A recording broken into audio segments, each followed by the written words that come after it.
Morning students. आज जिस topic के साथ हम आपके सामने आए हुए हैं national income and related aggregates. यहाँ पे देखिएगा इस चैप्टर को अगर देखा जाए तो ये दो पार्ट में है।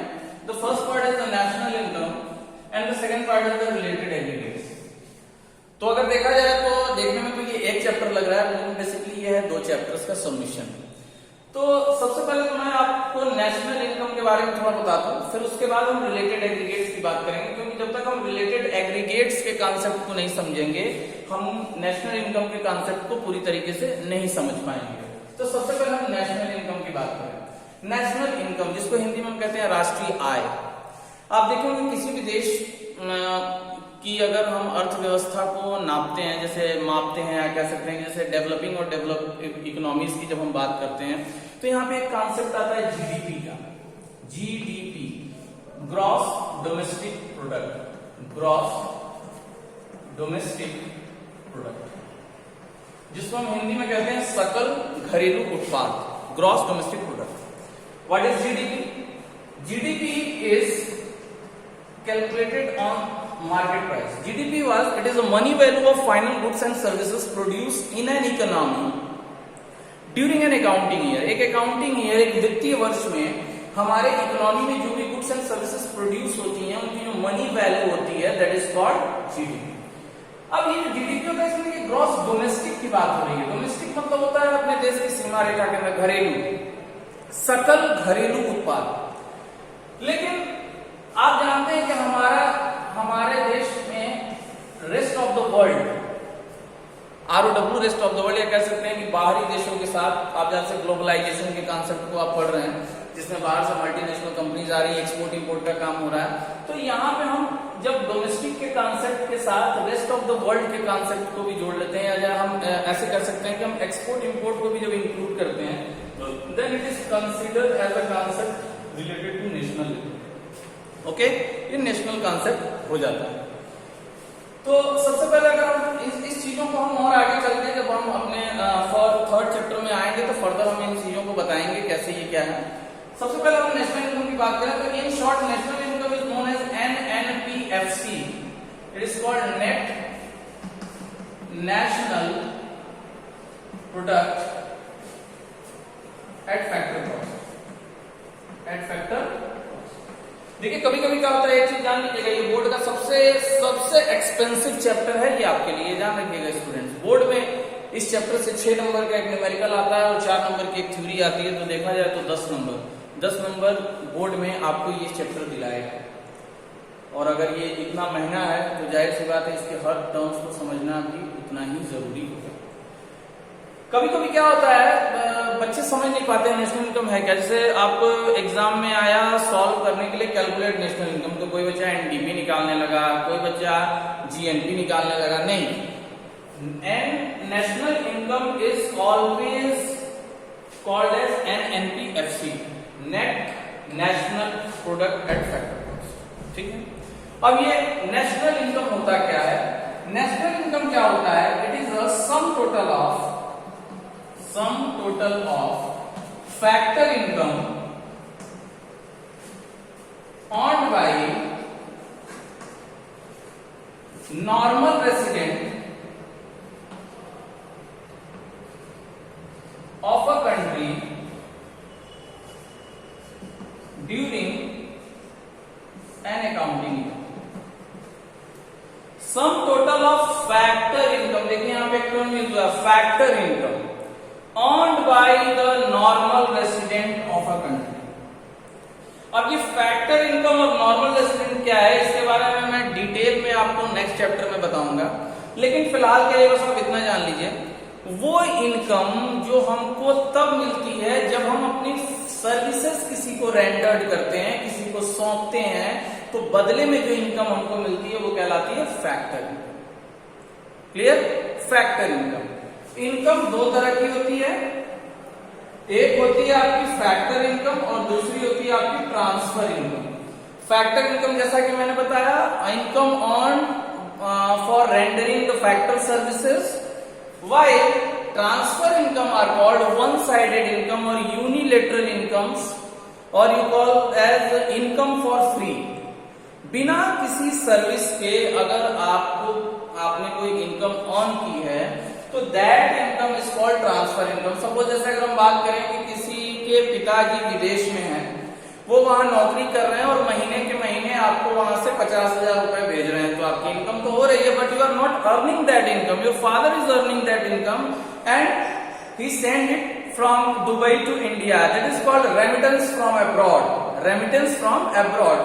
So that is the part of the income. Part of the income. But which type of income for you? It is called as transfer income. Okay. So it is called transfer income, means it is one-sided income. Now come to the concept of normal resident. What is normal resident? Any person who reside in a country for more than 1 year, for more than 1 year first, and whose economic interest is lies in that country, that person is called as normal resident. Ordinarily reside in country, ये चीज ध्यान रखिएगा, ordinarily reside, अस्थायी रूप से अगर कोई व्यक्ति भारत में रह रहा है और अब वो यहाँ पे कमा रहा है, यहाँ पे खा रहा है, यहाँ पे पैसे खर्च कर रहा है, तो that person is considered as the normal resident for this. Okay, so this is the concept of factor income and normal resident. We go through detail in the next chapter. Now come to the second part, that is related aggregates. That is the very important part, related aggregates. अब हम related aggregates की जब बात करेंगे तो सबसे पहले related aggregates में आएगा classification of goods. Classification of goods. जब हम क्लासिफिकेशन ऑफ गुड्स की बात करते हैं तो सबसे पहले जिस गुड्स की हम बात करते हैं वो होता है फाइनल गुड्स। फाइनल गुड्स क्या होता है? क्योंकि नाम से पता चल रहा है फाइनल। फाइनल का मतलब जो रेडी है, एकदम रेडी फॉर यूज। आप बिस्किट दुकान से खरीद के लाते हैं, पार्ले जी बिस्किट अगर आप लेके आए तो वो क्या है? फाइनल गुड्स है। क्यों? क्योंकि आप उसको लाते हैं, उसका रैपर फाड़ते हैं और उसको खाना शुरू कर देते हैं। तो ऐसे सामान जो रेडी फॉर यूज होते हैं, मीन्स आप इसमें आप कैसे पता लगाएंगे कि कोई गुड्स फाइनल है या इंटरमीडिएट है? तो उसके कुछ कैरेक्टरिस्टिक्स होते हैं। आप देखिए फाइनल गुड्स का पहला कैरेक्टरिस्टिक्स क्या होता है? Ready for use. ये क्या होता है? रेडी फॉर यूज होता है पहली चीज। दूसरा चीज क्या होता है इसके अंदर? इसकी वैल्यू जो होती है वो नेशनल इनकम में इंक्लूड की जाती है। It's value is included in calculation of national income. इसकी वैल्यू को हम नेशनल इनकम के कैलकुलेशन में इंक्लूड करते हैं। तीसरी चीज, it crosses the boundary line of production. It crosses the boundary line of production. ये ऐसे कुछ होते हैं जो प्रोडक्शन की बाउंड्री लाइन को पार कर चुके हैं। अब जैसे आप समझ में, ये प्रोडक्शन की बाउंड्री लाइन क्या होती है? प्रोडक्शन की बाउंड्री लाइन पार करने का मतलब ये होता है कि अब इसमें कुछ भी करना बाकी नहीं है। मीन्स अब जैसे आप समझिए कि आपने एक कपड़ा खरीदा शर्ट के लिए, तो आप जब कपड़ा खरीद के लाते हैं तो फिर उसको दर्जी को देंगे, दर्जी उसको काटेगा, नापेगा, बटन लगाएगा, बनाएगा, तैयार करेगा, तब वो आपको देगा।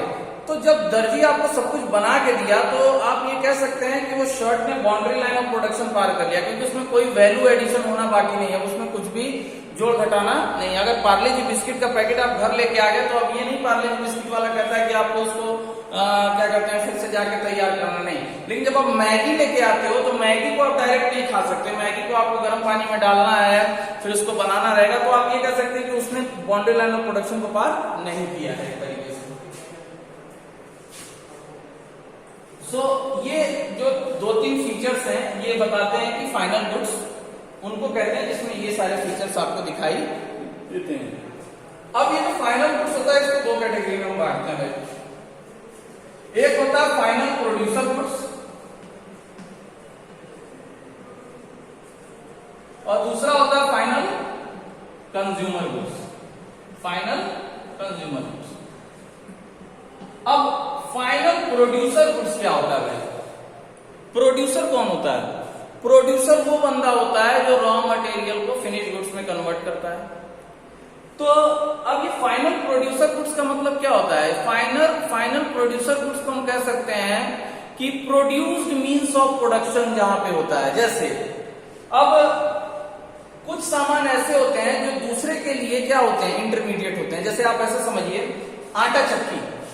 अब आटा चक्की मशीन कोई कंपनी बनाती होगी ना। अब आटा चक्की कौन खरीदता है? हम और आप जैसे लोग नहीं खरीदते हैं। जो आटा चक्की का काम करता है, जो फ्लोर मिल वाला होगा वही खरीदता होगा। अब फ्लोर मिल वाला क्या करता है? उस आटा चक्की को खरीदता है, अपने यहां सेटअप करता है, and for many years he repeatedly use that machine for the production of other goods. तो ऐसे फाइनल गुड्स जिनका इस्तेमाल दूसरे गुड्स के प्रोडक्शन के लिए किया जाता है, उसको हम कहते हैं क्या? Final producer goods. और इसको खरीदता कौन है? प्रोड्यूसर। क्यों खरीदता है? ताकि वो अपने फर्दर प्रोडक्शन प्रोसेस में इसका इस्तेमाल कर सके। अब जाहिर सी बात है, अगर खरीदेगा तो पैसा लगेगा, तो उस पैसे को क्या कहते हैं? जो प्रोड्यूसर फाइनल प्रोड्यूसर गुड्स को एक्वायर करने के लिए लगाता है, उसको हम कहते हैं क्या? Investment expenditure. क्या कहते हैं उसको? Investment expenditure. And this is a very important part of aggregate demand. अब आइए, फाइनल कंज्यूमर गुड्स क्या होता है भाई?